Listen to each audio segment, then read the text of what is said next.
Nos encontramos subiendo unas escaleras que han sido testigos de sucesos que marcaron la historia de Venezuela. Las entrañas de una edificación que nació para ser garante de la seguridad de nuestro Estado y que el paso del tiempo ha dejado marcado en sus murallas la huella de todo tipo de hechos, desde los más sangrientos, rebeliones, ataques, ajusticiamientos, hasta llegar a lo que es hoy, un patrimonio nacional. Estamos en el Fortín Solano y desde aquí vamos a hablar un poco de su historia y de los misterios que rodean este enigmático lugar.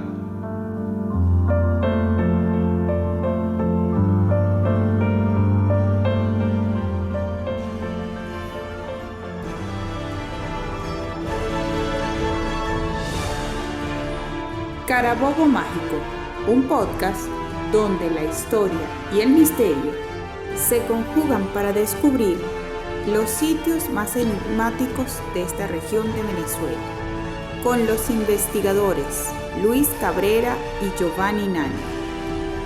Bienvenidos a Carabobo Mágico.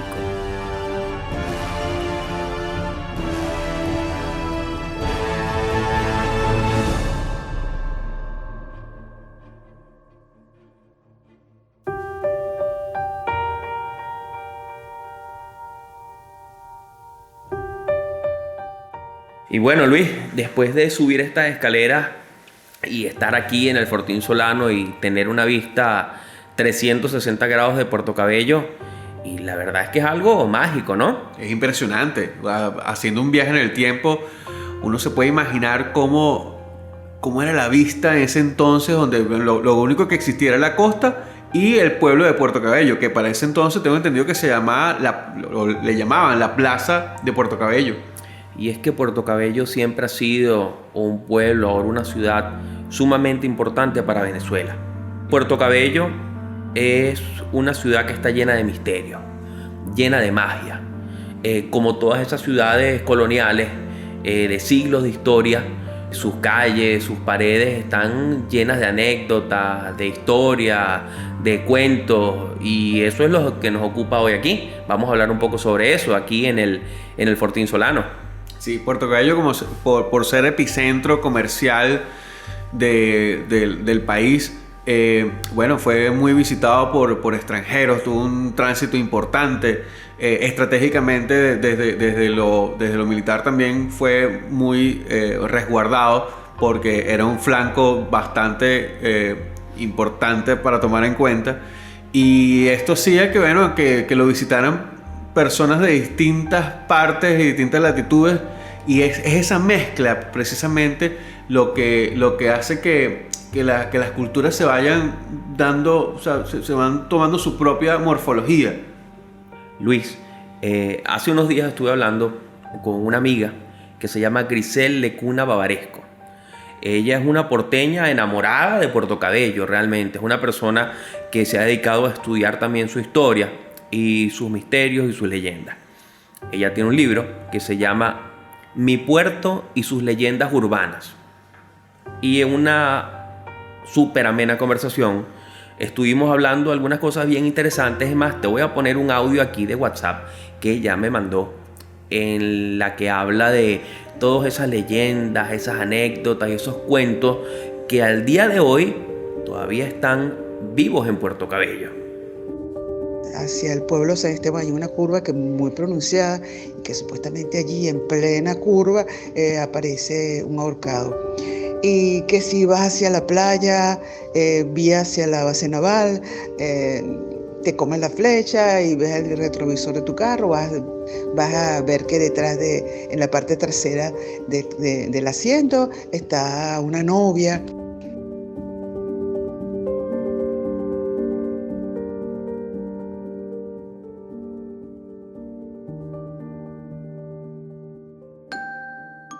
Realmente me encanta saber que hay gente enamorada de sus ciudades y que escribe sobre ellas, sobre sus personajes. Giovanni, ese audio vale oro. Pero fíjate, hay algo que quisiera rescatar, que quisiera revisar así. Yo me crié en Campo Carabobo y uno de los cuentos predilectos de la zona del Naipe era exactamente el carretón, y cumple con esas mismas características. Sí, bueno, fíjate, el carretón es digamos, dentro de esa casuística de misterio, de esa casuística forteana, el carretón es un fenómeno que existe en todo el mundo. Yo creo que no hay país del mundo que no tenga alguna leyenda de la carreta negra que viene de noche, guiada por corceles, bravíos, negros o del color que fueren. Algunas de estos carretones tenían un chofer, otros no, chofer sin cabeza, vestido de negro, en fin, cada cultura impregnaba el carretón de su ideario, de lo que estaba compuesto su día a día. Esta historia del carretón está fundamentada en hechos reales. De hecho, en la época de la peste negra, la única forma de transportar a los cadáveres era en carreta. Imagínate cómo pudo haber impactado en la psiqui de las personas, en la vida de esas personas, ver a sus familiares, a sus seres queridos muertos, producto de la peste o de lo que fuere, transportados en carreta. Y ese sonido de la carreta que iba y venía con fallecidos, pues sin duda eso tiene que impactar a cualquier población en cualquier parte del mundo. Sí, se habla del 30% de la población mundial que cayó en ese entonces. Puerto Cabello no se escapó de ello. Quizás ocurrió mucho más rápido que en la propia Valencia, por tener un contacto directo con los migrantes y con el comercio internacional, por cuestiones comerciales, por el puerto. Ese hecho histórico tuvo que haber marcado y generado una zozobra constante en la población. Esa sensación de escuchar los caballos en la noche recogiendo los muertos definitivamente es una imagen muy macabra. Bueno, yo creo que la magia de la tecnología nos puede ayudar en este momento. Sin duda. Para ¿sabes? ubicarnos y tener esa sensación nuevamente del sonido de las carretas y cómo lo pudo haber percibido la población de Puerto Cabello en ese entonces. Esto que vamos a escuchar es el audio de una carreta. Imaginen cómo era esta sensación encontrándose de guardia en el Fortín Solano, en la inmensidad del silencio, donde simplemente escuchabas, si acaso, el golpe de las olas a lo lejos, y escuchar que se acercaba esa carreta cargada de cadáveres, y que además el cementerio estaba aquí cerca. Sí, sin duda alguna que todas estas historias que estamos rescatando hoy impactaron en su momento a muchas personas, y este es el valor del mito y de la leyenda, Luis. Y te voy a contar algo que tú no sabes, que es algo muy personal. Mi abuela, la señora Carmen Lozada, ella nació en Puerto Cabello. Su infancia vivió aquí, quizás, no sé la casa, no sé exactamente dónde, pero quizás muy cerca de donde estamos, a pocos kilómetros de donde estamos. Yo recuerdo, siendo un niño, ¿qué edad podía tener? 6, 7 años, cuando nos quedábamos a dormir en casa de mi abuela, que por supuesto, como buenos niños, mis hermanas y yo era: abuela, cuéntanos unos cuentos de miedo, historias de miedo. Mi abuela tiene unas anécdotas extraordinarias, y muchas veces una de las anécdotas era sobre el carretón de Puerto Cabello, cómo en Puerto Cabello se escuchaba el carretón, y ella misma nos llegó a relatar que ella llegó a escuchar el carretón siendo una niña. Entonces, fíjate el poder del carretón, lo que significa. Una niña en 1920 quizás escuchó una carreta que pasaba en Puerto Cabello, que impactó, y he usado esta palabra muchas veces, pero pienso que es la precisa, impactó en su mente, en su psique infantil, y perduró en el tiempo. Y eso hizo que esa señora envejeciera y a sus nietos le contara la historia de este carretón. Unos nietos que escucharon ese cuento y que pasaron 30 años, 35 años, y que uno de ellos, o sea, yo, estoy hablando contigo de ese carretón que escuchó mi abuela en 1920, quizás, en Puerto Cabello. Ese hecho o eso que escuchó esa niña hace casi 100 años nos está haciendo hoy grabar un podcast, Luis. Parece mentira. Ella seguro escuchó eso menos de un minuto. ¿Seguro? Menos de un minuto. Y bastó eso nada más, bastó esa fracción de tiempo, ese sonido aterrador, para que marcara su vida y marcara la vida de todos los que escucharon ese cuento. Te voy a mostrar un audio de nuestra amiga Grisel Lecuna, que habla con mucha precisión cómo se vivía el cuento del carretón en Puerto Cabello, la leyenda del carretón en Puerto Cabello. A los niños, sus padres utilizaban esta herramienta, por decirlo de algún modo, para infundir miedo. Ahí viene el carretón. Pero parece que muchos adultos también le tenían miedo al asunto. Y a las 7 de la noche, imagínate, quiero, así como tú recreaste hace poco cómo podría ser Puerto Cabello, el Fortín Solano en esa época, vamos a volver a hacerlo. Vamos a imaginarnos Puerto Cabello sin electricidad, con el sonido del mar, esas personas cerrando la puerta por miedo a que quizás pudiese pasar un carretón fantasma. Aquí en Puerto Cabello tocó duro, ¿no? Hubo muchos muertos cuando en aquel entonces la epidemia de la gripe española.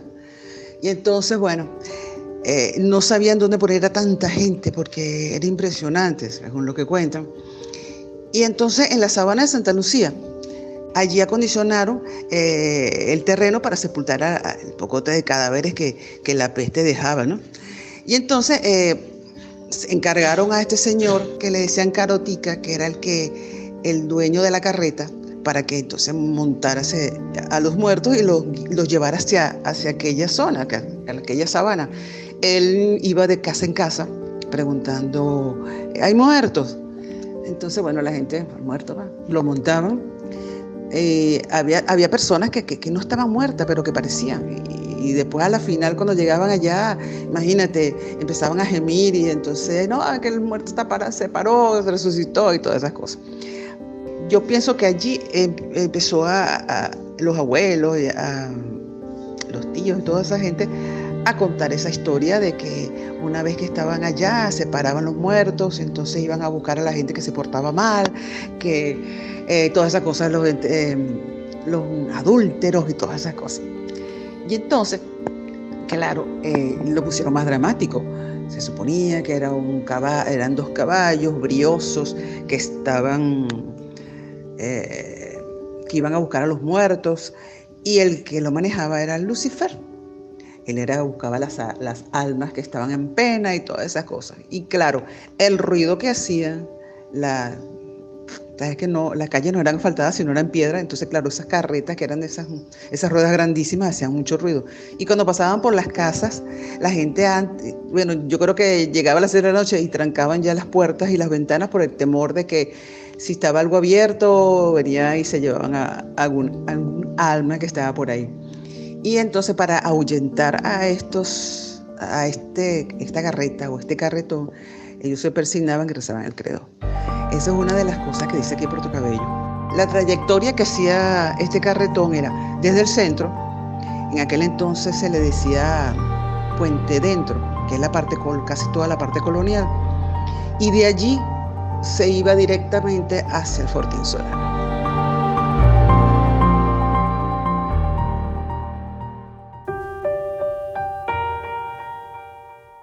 Y fíjate, Luis, el carretón, en palabras de Grisel Lecuna, nos trajo hasta el Fortín Solano, desde la plaza de Puerto Cabello hasta el Fortín Solano. El señor Carotica nos trajo para acá. Pues sí, fíjate que son esos personajes quizás olvidados de la historia, esos personajes anónimos. Sí, pasan el anonimato de una manera muy triste porque él asumió una responsabilidad muy fuerte en esa época. Yo no creo que ese señor haya sido muy popular o muy querido porque, ¿sabes? Tiene una labor tan funesta. Pues sin duda un trabajo, es un verdadero trabajo. Fíjate, Luis, bueno, estamos en el Fortín Solano. Creo que es momento que hablemos un poco de la historia de este fortín. Es necesario destacar que hay muchas personas muchos porteños que han escrito sobre la historia de esta ciudad. Uno de ellos es Miguel Elías Dao, quien publicó hace algunos años un libro llamado El Mirador de Solano, Atalaya de la Libertad, y creo que es un punto de partida fundamental para las personas que quieran saber un poco más de Puerto Cabello, conseguir este libro y leerlo. Además que es muy ameno todo lo que Miguel Elías Dao escribió allí en su oportunidad. Hace una recopilación bien interesante, no solo de fechas y de hechos, sino de los personajes alrededor del Fortín, desde su creación incluso. Creo que es justo que se ahonde sobre el origen y el por qué fue necesaria la construcción del Fortín en su época. Fíjate que el Fortín Solano está en un sitio privilegiado. Estamos aproximadamente a 500 metros de altura sobre el nivel del mar. Tenemos aquí un espacio para ver, como dijimos al inicio, 360 grados, todo lo que es el Parque San Esteban, la bahía de Puerto Cabello. La idea de construir aquí este fortín fue el gobernador general de la Capitanía General de Venezuela, llamado José Solano y Bote, de allí el nombre del Fortín Solano. José Solano y Bote, es necesario rescatar que José Solano y Bote fue un gobernador general muy talentoso, según destacan los historiadores. Un hombre con una gran visión que pudo poner orden en algunas situaciones que no marchaban bien en esa época de la colonia en lo que era esta Capitanía General. Por ejemplo, los historiadores relatan que tenía una gran personalidad, era un hombre capaz, era un hombre recto, e inclusive se dice que es uno de los mejores gobernantes que tuvo Venezuela en esa época de la colonia. Sí, y hay que destacar, Giovanni, que en esa época, previo a que se comenzara a construir el Fortín, esa planicie, allí colocaron una batería de cañones, precisamente para resguardo. Pero se dieron cuenta, bueno, que sin duda Puerto Cabello era una presa muy codiciada por esa situación estratégica, ¿sabes? No hay vientos borrascosos, hay buen fondo. Allí, por supuesto, era la sede de la Real Compañía Guipuzcoana. Entonces, era algo que había que cuidar. Y fue una decisión muy sabia erigir este fortín para el resguardo de Puerto Cabello y, por supuesto, una de las vías de entrada a Venezuela. El Fortín Solano fue construido con piedras y canteras de la región. ¿Quiénes lo construyeron? Pues los esclavos. Se utilizó mano esclava de prisioneros procedientes de La Guaira, del castillo de San Felipe. Entonces tenemos aquí una construcción que fue forjada, todos estos canteros seguramente improvisados, porque eran presos que eran destinados a darle forma a la piedra, y que con la guía de varios ingenieros, hubo varios ingenieros destacados aquí para culminar este proyecto, que se construyó en 1766. Bueno, sin duda era la mano de obra barata. Sí, y fíjate que el Fortín Solano, que en su época Solano y Bote pensó que era el sitio ideal para proteger a Puerto Cabello, pues aquí ha pasado de todo. Ha sido un faro para señalar el camino a los buques. Ha sido plataforma y patíbulo para ahorcar a más de uno. Fue fortaleza capitulada en 1823, inclusive antes que el castillo de San Felipe. Fue el lugar de reclusión de Pedro Carujo, un personaje que planificó el asesinato del Libertador en Colombia y que fue capturado y estuvo preso aquí en el Fortín Solano. Fue un telégrafo, un intento de telégrafo en 1836 y fue bombardeado durante el Porteñazo en 1962. Es decir, que este Fortín Solano, desde 1766 hasta hoy, ha tenido mucha acción, ¿no? Sí, ha vivido prácticamente toda la historia contemporánea de Venezuela en todas sus facetas. En todas sus facetas. Y fíjate, Luis, vamos a volver a este tema que nos ocupa, que es el tema del misterio. Y por eso que estamos aquí. Fíjate, Luis, estamos aquí de noche en el Fortín Solano y quiero que hablemos de un personaje nefasto de la historia de Venezuela, que es Antonio Zuazola. Solo una vez yo llegué a escuchar el nombre de ese personaje de una manera muy, muy breve, referente a los asesinatos que se dieron, los asesinatos brutales que se dieron bajo las instrucciones de Boves. Pero, ¿sabes? Nunca más volví a escuchar ese nombre, ni siquiera en literatura que he tenido en mis manos ha salido ese nombre. Y cuando comenzamos a investigar sobre Puerto Cabello y el Fortín Solano, salió ese nombre a relucir. Zuazola era un soldado a cargo de Monteverde, que tengo entendido que cuando llegó a Venezuela era un soldado más, pero que se fue haciendo más cruel a medida que vivía el fragor de la guerra. Zuazola era un hombre macabro, era un hombre que no tenía piedad en ejecutar niños, mujeres, inclusive su botín de guerra era cortar las orejas de las personas que asesinaba y colgárselas en el sombrero como adornos, o inclusive mandárselas de regalos a sus superiores como un botín de guerra, como un tesoro de lo que había hecho Zuazola. Este es un personaje que no tiene nada que envidiarle a los tiranos más crueles de la historia de la humanidad. Y si nos vamos hasta la fantasía, en los que vimos Juego de Tronos, que nos asombramos de la crueldad de algunos de sus personajes, miren, créanme que Zuazola no tiene nada que envidiarle a ninguno de esos villanos de la ciencia ficción. Eran unos niños de pecho. Realmente, si se habla de algunos de los castigos que aplicaba Zuazola, que era coser las espaldas de sus enemigos. O sea, coserlos espalda con espalda. Y por supuesto, así lo dejaba hasta que murieran. Acabar con pueblos enteros. Los quemaba. Arrasaba con los pueblos. Simplemente quedaban las cenizas. Extrañamente Valencia no estuvo en su lista, pero sí llegó a azotar a Aragua. Es cierto, fíjate, entre los muchos hechos crueles que realizó Zuazola en su vida, por ejemplo, una anécdota que a mí me parece terrible.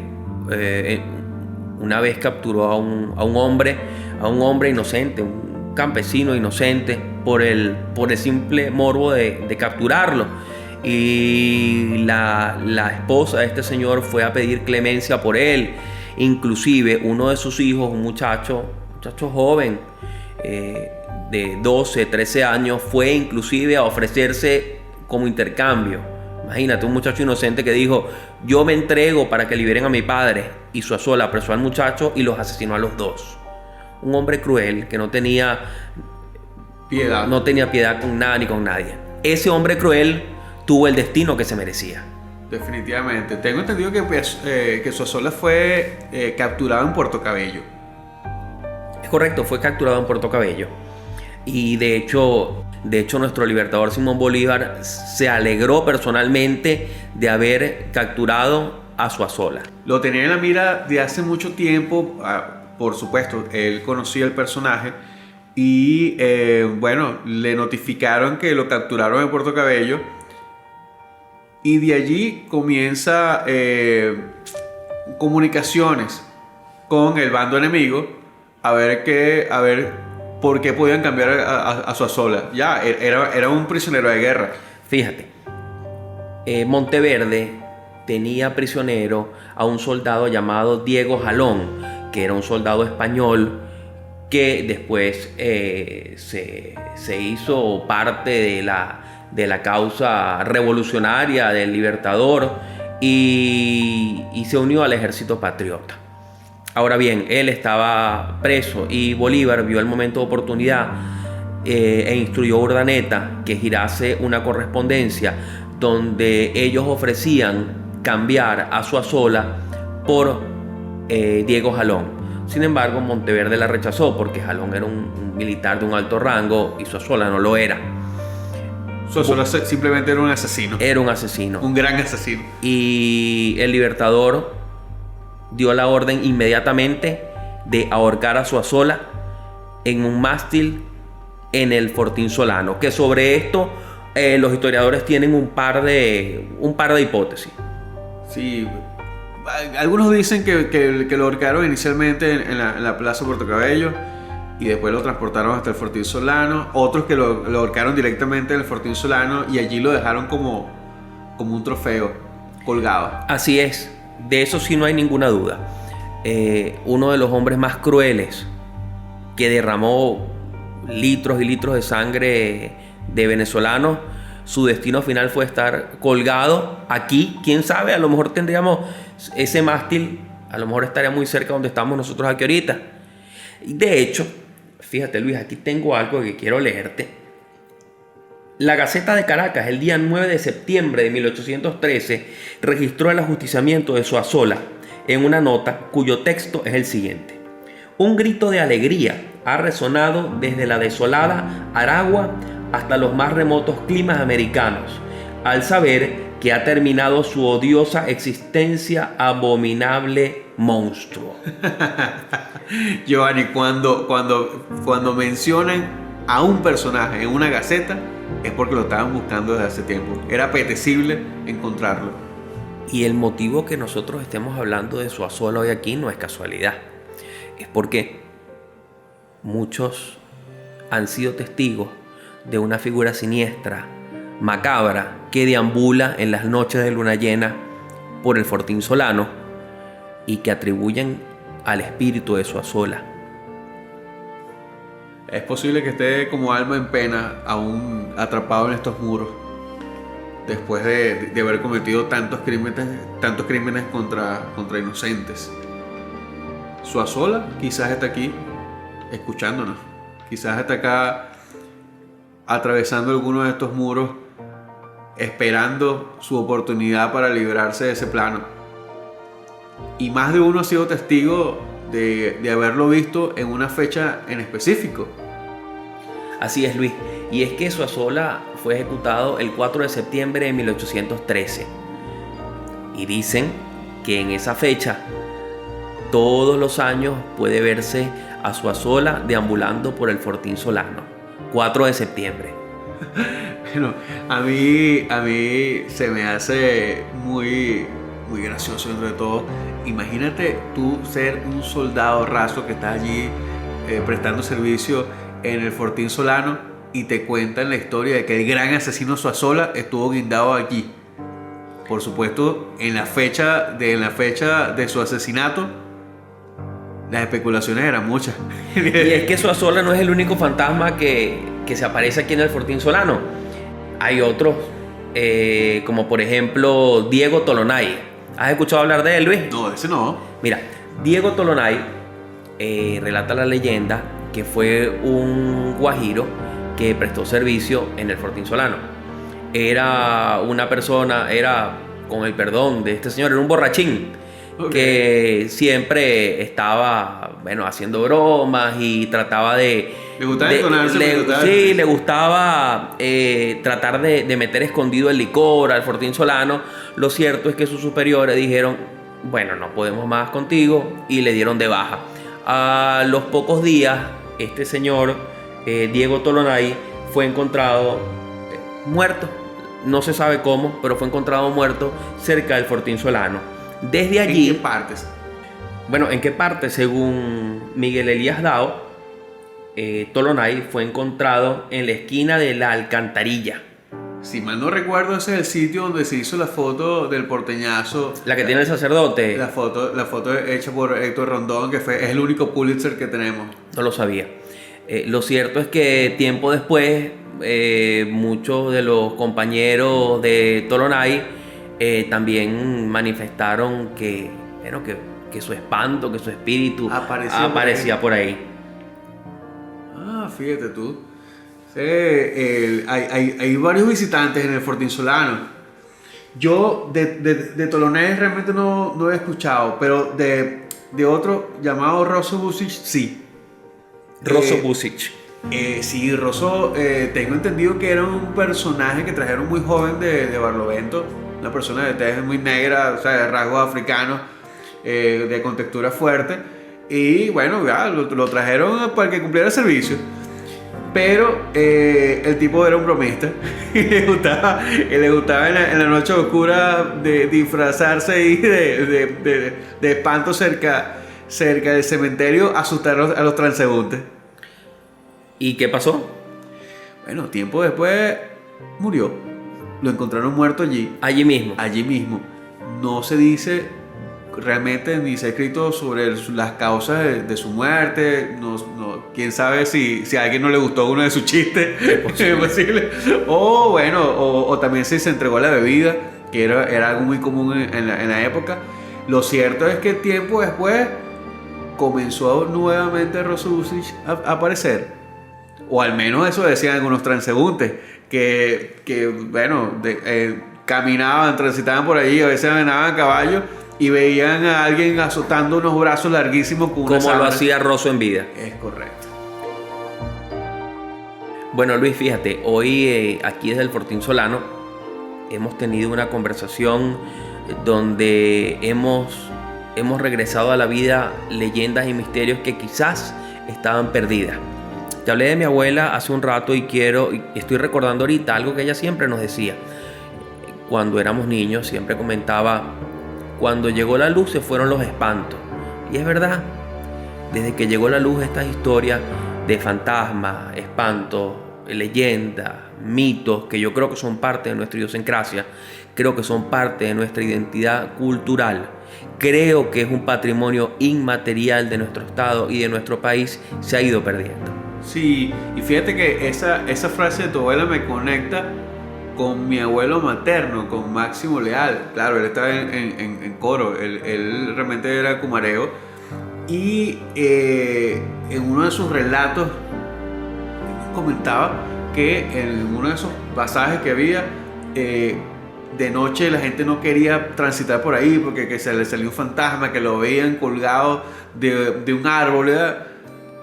Y él valientemente decidió ir. Claro, tampoco se arriesga mucho, él se fue de día. Bueno. Y descubrió que era una tela que se había quedado guindada a un árbol, y la gente, por supuesto, lo que veía era algo moviéndose allí y asumían que era un espanto. Estas manifestaciones tienen una mezcla sumamente interesante, tanto de lo mágico, que creo que todos necesitamos a veces para explicar algunas cosas, como del temor, que yo creo que hay un morbo allí ¿sabes? Nos excita un poco el temor, saber que hay algo que no podemos controlar, que está allí presente. Y también una manera de cómo los pueblos interpretan los hechos y le dan una identidad propia. El caso del carretón, ve como un hecho tan trágico, ya lo convierte en algo mágico para no olvidarlo. Y